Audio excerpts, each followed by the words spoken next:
We had a big week. Big week. Do you want to share what was announced this week officially? Well, I was named CEO of LIV Golf. Oh, hi. Will you come be the CEO of LIV Golf? I want to go take this game to the world. What does a CEO do? That is a victory. mean. Phil Mickelson, John Rahm. I Yes. PGA and LIV merger.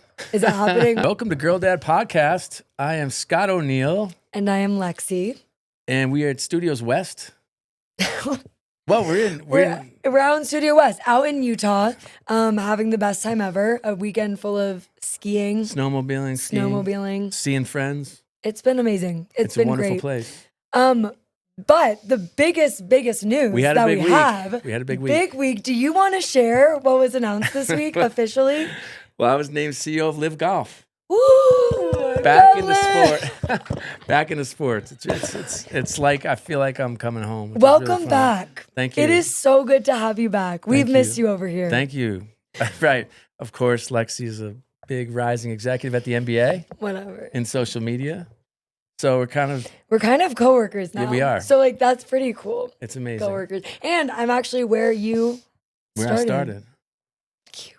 Well, you're a bit higher than when I started. I started as a marketing assistant at the Nets, making $15,000 a year with no benefits, no overtime, and no vacation. Crazy. I did request 2 days off around Easter and was denied. That's so sad. Yeah, no, but you know what? I never had more fun. I was the first one in the office, the last one to leave. I worked on Saturdays. I was in the office, and I just got the bug. I felt like I was on fire going into the office every day. It's amazing way to start a career. Yeah, that's amazing. Look at you now. Okay. Well, first of all, I have to ask, what does a CEO do? What do you think a CEO does? This is the better question. What do you think a CEO does? Your CEO is the Commissioner, Adam Silver. Yeah. And a dear friend. My boy. Love him so much. I think we should say your boy on this podcast. No, Adam my Silver guy. It will go down as the greatest my commissioner in the history of sports. I know, I love him. Let's start with Mr. Silver. How about that? No, he is my guy. Okay, he is amazing. He's what do you think a CEO does? I think a CEO of like a sports league probably walks around the office saying hi to everyone. Gets to travel to all these super cool places. This is amazing. Adam, I hope you're watching this. I'm begging that you're watching this. And he's a girl dad. He's 2 beautiful daughters. You're going to be on here next.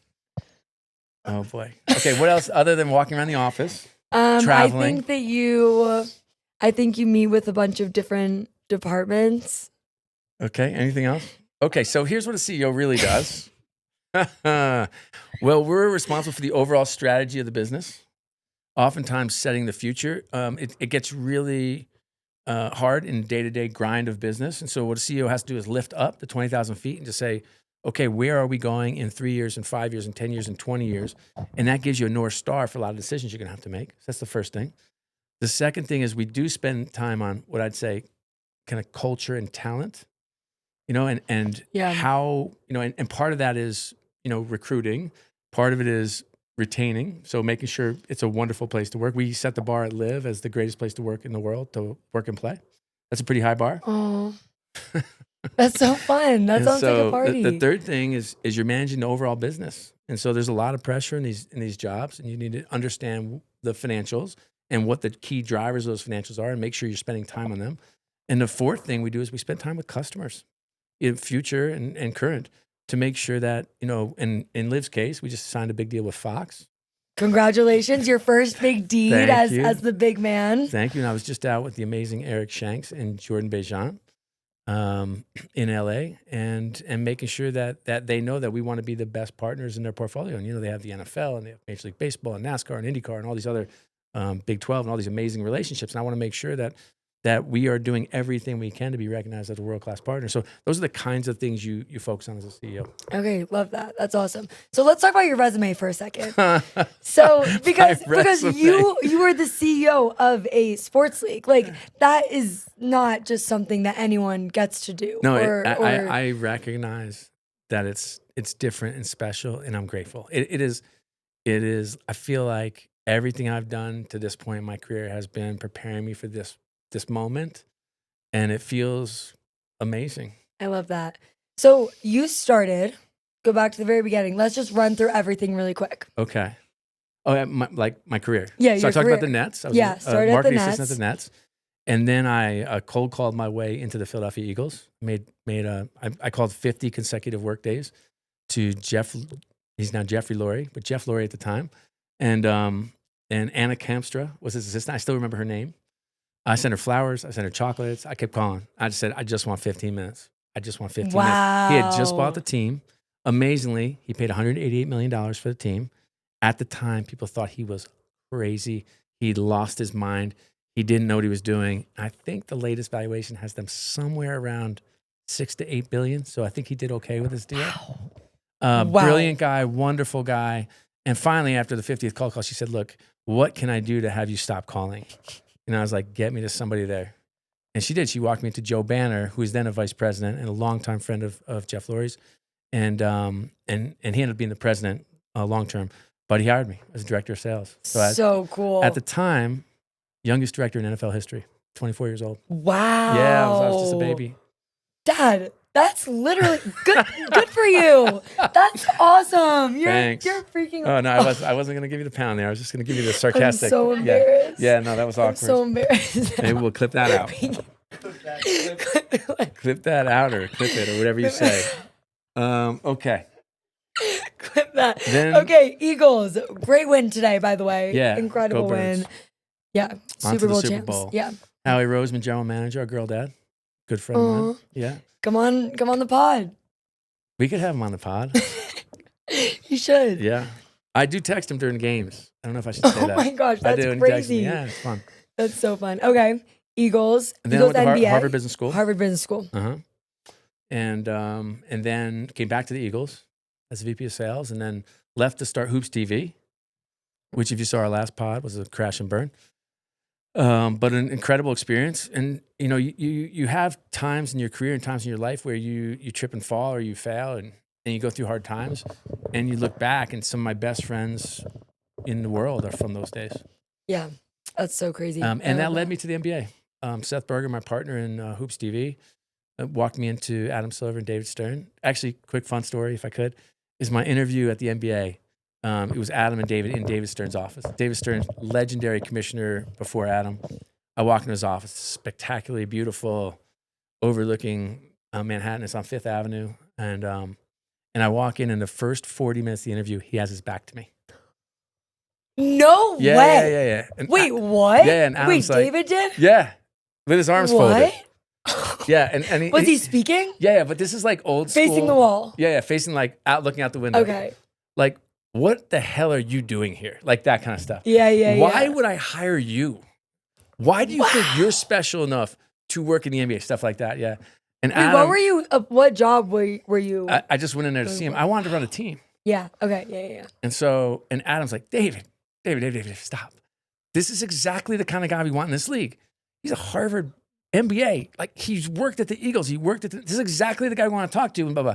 Like, and Adam kept like helping. It's like, and then like I would answer something and Adam would help. Like, Oh, yeah, it was the that's start so of a great cute. friendship. Wait, No, it was great. I love that. And then at the end, he's like, I said to him, he said, well, why are you, he finally turns to me, I was like, well, why are you talking to me? And I was like, well, David, it's no small secret. Most of the presidents in the NBA came through you in your office. And he's like, most people don't know that. And I said, well, I want to run one of your teams. Like, how did you know that? This was like that much of a secret. I mean, look around the league or the teams are littered with ex-league people. And you know you wouldn't go to a team without his blessing. The owner, you know.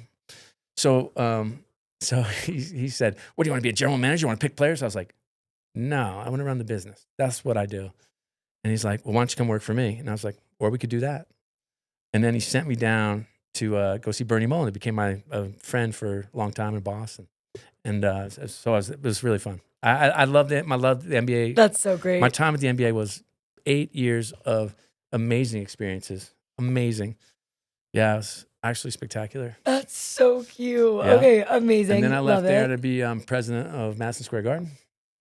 Kind of a boyhood dream. New York Amazing. kid. The coolest thing ever. My dad from Bayside, Queens, grew up in a 2-bedroom with 6 kids. 6 kids sleeping in the same bed. So I remember him calling me after I got the job. And I was expecting like a big motivational, You're an Yeah. awesome kid. And he was just like, son, even you can't fall off of this floor. Thanks, Dad. That's so good. Yeah. That's if you're a New Yorker, you know exactly what I'm talking about, having a pops like that. So And my dad funny. was like normally like so loving and nice and inspirational, and that not that day. That's crazy. And then I got fired, unfortunately, from there. And had some great lessons, but we'll move on from them. But generally, my biggest lesson was I was really I was so focused on being right, and I needed to shift my attention to focus on being effective.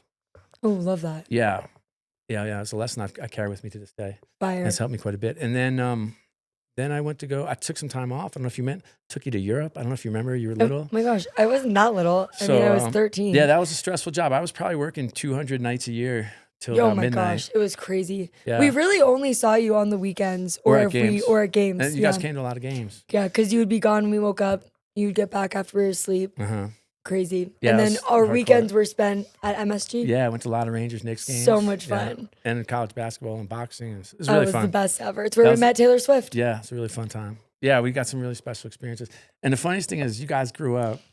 That was the funniest experience because like I never asked for favors. These guys my daughters have had really special experiences. So I tend not to go like above and beyond. I tend to like say, hey, like you're sitting in the fourth row at the Knicks center court, like you're welcome, as opposed to like, hey, why don't you? But you grew up around the players, like and so I remember not really understanding the difference between an NBA player and a rock star, because like you would see at the time Carmelo Anthony or Amari Stoudemire or Chris Drury or whoever, Doobie or Callie or all these hockey players, and they were just like in your ecosystem. So it wasn't like it was like you were kind of part of the family. Brandon Prust, one of my favorites. Oh, yeah, so much fun. But anyway. You never even blinked. None of you. None of the girls blinked. And then your mom asked me. The players were more like our homies. Yeah. And then your mom asked me to set up a meeting with Taylor Swift, which I didn't want to do. And she's like, essentially, do it, So I did it. And you were standing in the room, girls, and Taylor Swift walks in. And I just remember you just looking, your eyes were as big as saucers, and then you just started crying. We have to put the picture on screen. Nah, My friends clown me for this picture. No, it's like, and she was so gracious and sweet. I actually remember. So I remember too. Okay, sweetie. Yeah, she was cute. But anyway, so I was there, got fired, and then got hired at the Sixers, and went through the whole trust the process deal. And I was fortunate enough to work on a whole bunch of fun things. Like we bought the Devils and set up a real estate company, investment platform, esports business. And so we built a really big, fun business there. And then COVID came and I was kind of burnt out and tapped out. Josh Harris and David Blitzer, still friends to this day. Thank goodness. And had a wonderful experience. Again, got to work with some of my best friends in the world there, which was great. So great. Such a fun era. And then I thought I was done. I had some hello, author. Yeah. Well, I had some things happen in my life. My dad passed away. My best friend died of suicide and had a whole host of things. And then COVID and all that pressure of like, can I really put 20,000 people in an arena? Are people gonna die? Like, all that pressure I think got to me. And I just tapped out. And then I wrote a book called Be Where Your Feet Are. If you haven't purchased or listened, Be Where Your Feet Are. It's amazing. Oh, thank you. No, thank you. And then I wasn't sure. I wasn't sure what I was going to do. I was like investing in some small companies and I don't say I got bored, but I just like, I feel like, you're given some gifts and I wanted to put them to use again. And I think I'm on this planet for a reason. I think I'm on the planet to help develop the next generation of leaders. And I wanted as big a platform as I could find to do that, but I wanted something different. I got called from a bunch of teams. I didn't think that, it's not that it's an amazing job. I just feel like I knew it. I wanted to stretch myself a little bit.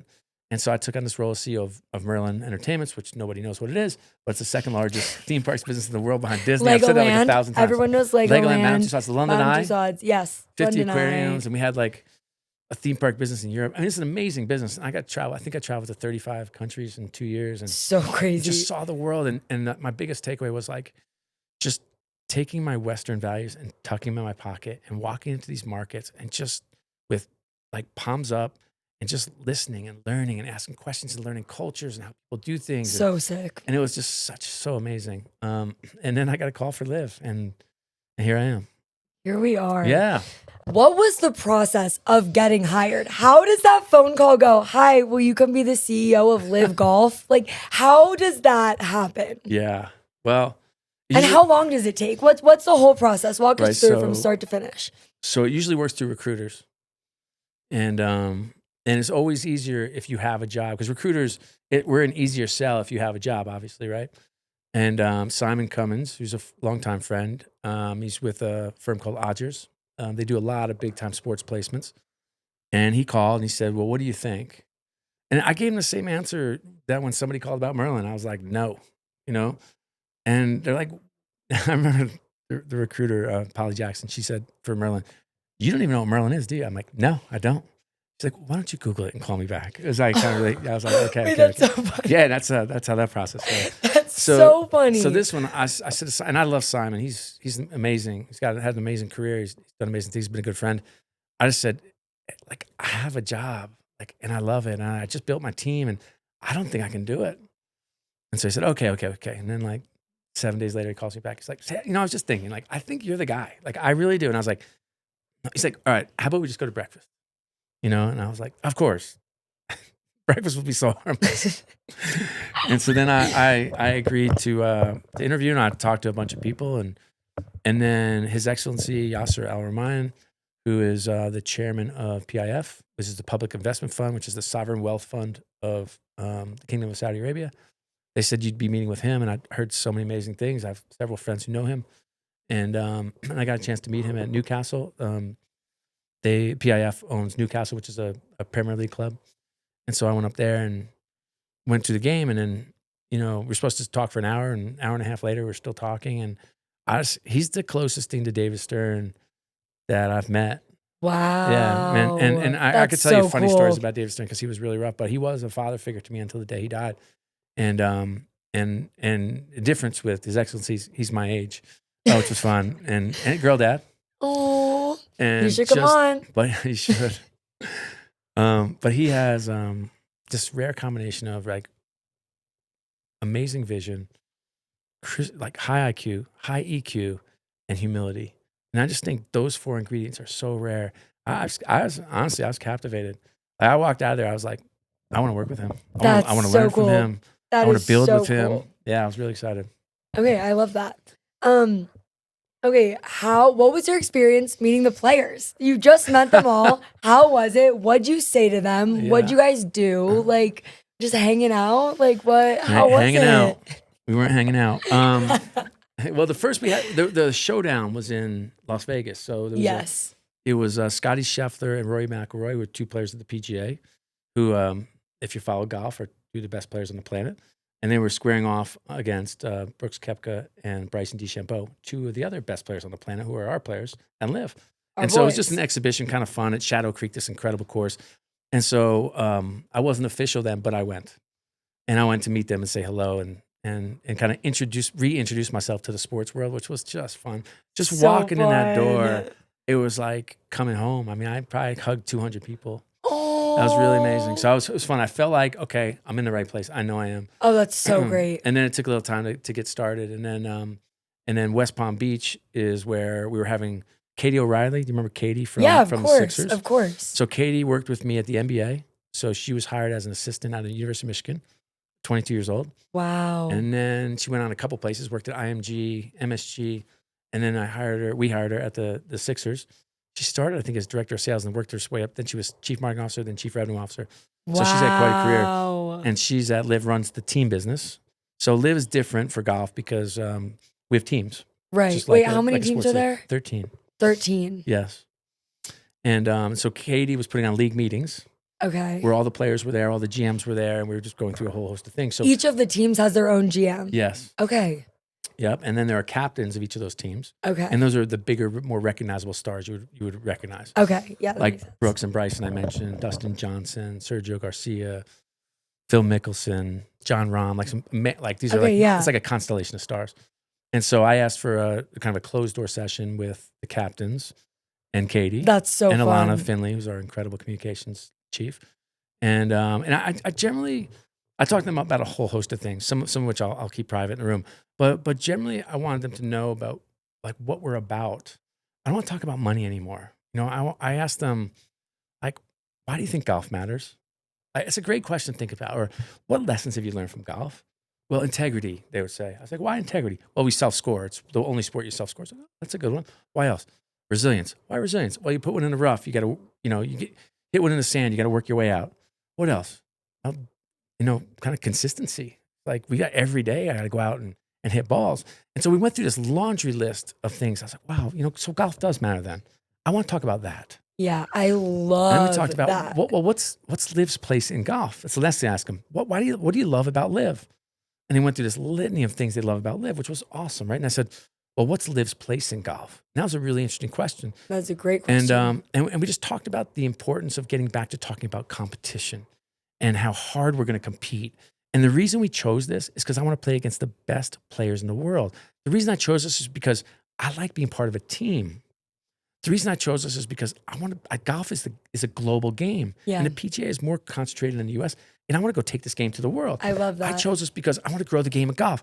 And I said, that is who we are. Yeah, I love that. But the beauty of it is I just teed up the questions. They have all the answers. Yeah.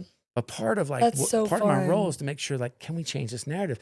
Can we make this truly like a league you love?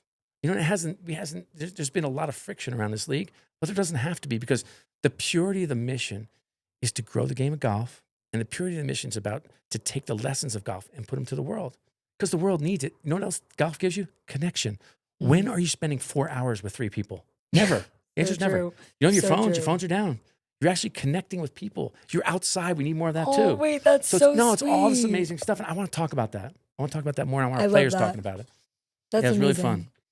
And then I talked to all 54 players, which was amazing. And it was amazing. I met a couple of the younger players. We have a couple 19-year-olds. It's amazing. What? Yeah. That's crazy. So we have this talent pool, this young talent. What's the age range? Probably 19 to 52. Yeah, so remember, golf's a generational game too. It's another thing that players said. You know, you can play. Wow. Yeah. That's crazy. Yeah, so I got a chance to speak to all of them. And did a lot of one-on-ones throughout the week, and just, it was amazing. It's been inspiring. It's been uplifting to whenever, I've had the pleasure and privilege of being around some of the greatest athletes in the history of the world, and to be in the presence of them in their prime, and be able to hopefully enable them to show up as the best version of themselves every day is pretty special. I love that. But we have work to do. Like we have work to do. Yeah, sure. I love that. I'm excited. Yeah. PGA and LIV merger. Is it happening? What's the situation with that? Yeah, I feel like I'm on Mornings with Maria.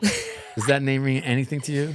No, it doesn't. No. So Maria's a longtime Fox business morning host and a friend. I love that. And she's amazing. And she asks hard-hitting questions when there's just supposed to be a softball with your daughter. It keeps things exciting. Yeah, it sure does. How exciting. Ricky, the producer, thanks for these questions, buddy. Anywho, it's actually been a bit misreported as a merger. Okay. So I mentioned the Public Investment Fund, the PIF. That's the investment arm. It almost operates much like a private equity firm, where the private equity firm is a company that raises money and then buys companies effectively. So that's what PIF is, or one function of them. And so they are looking to make an investment into PGA Enterprises. Okay. Okay. And so it wouldn't be a merger, but we'd have a similar investor sponsor.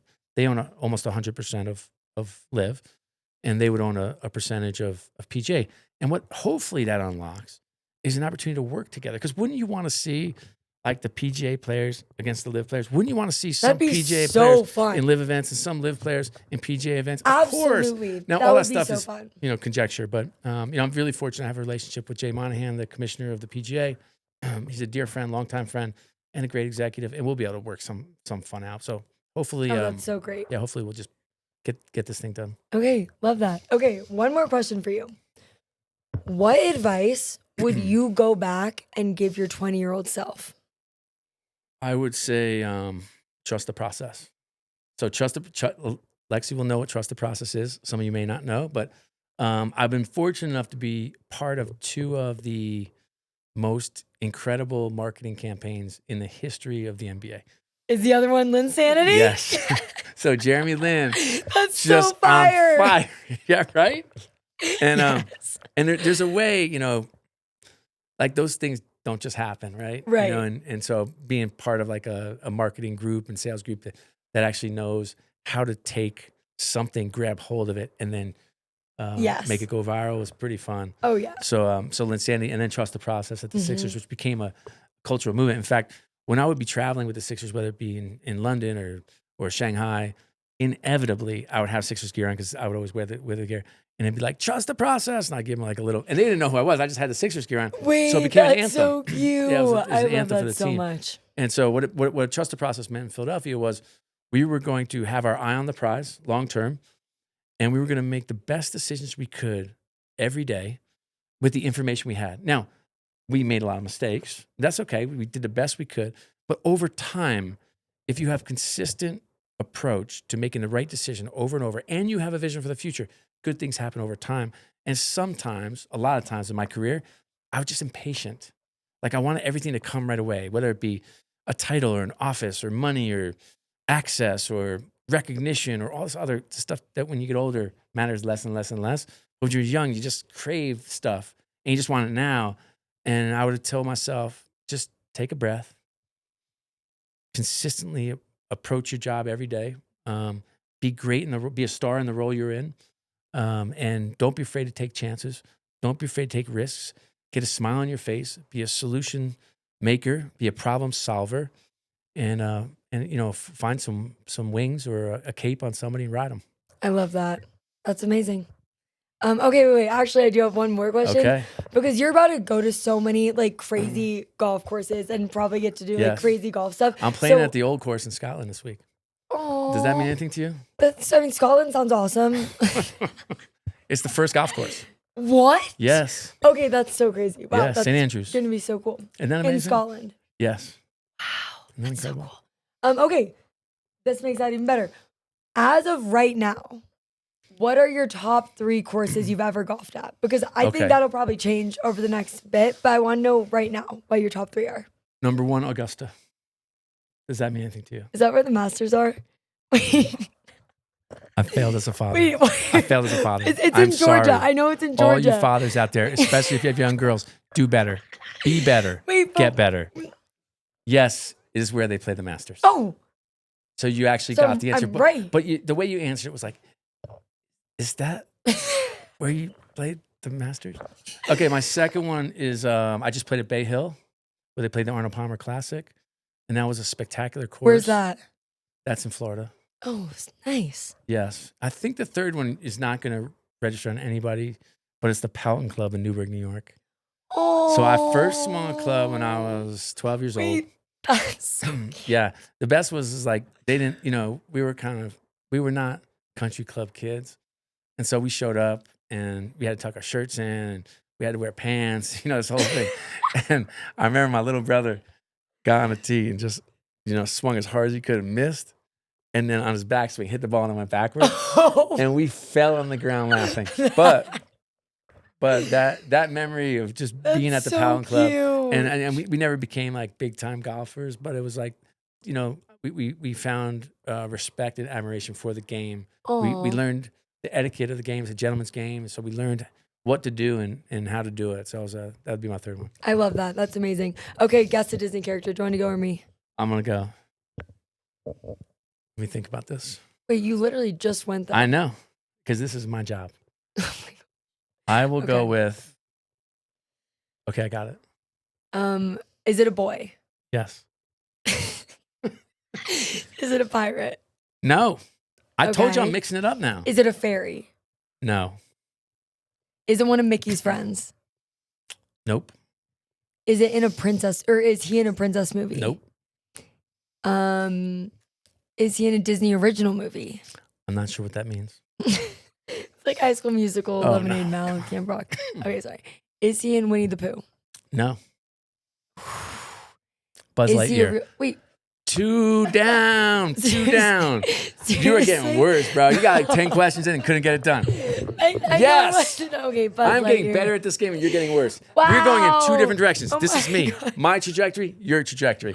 That is a so victory. mean. By the way, dads, That is- you want to create competitive girls. You want to make tough girls. You want competitive girls. You want strong girls. And sometimes you have to beat them to make them stronger. Let's go. Let's go. That's crazy.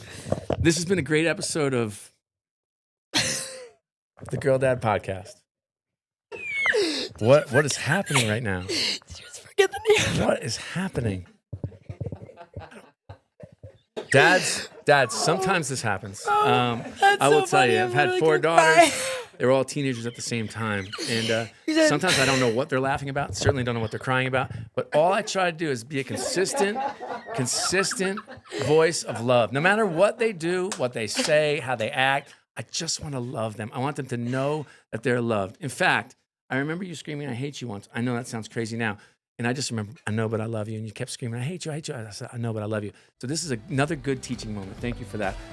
See you next time. Check in, leave some comments, share this. Till next time. Until next time. Bye.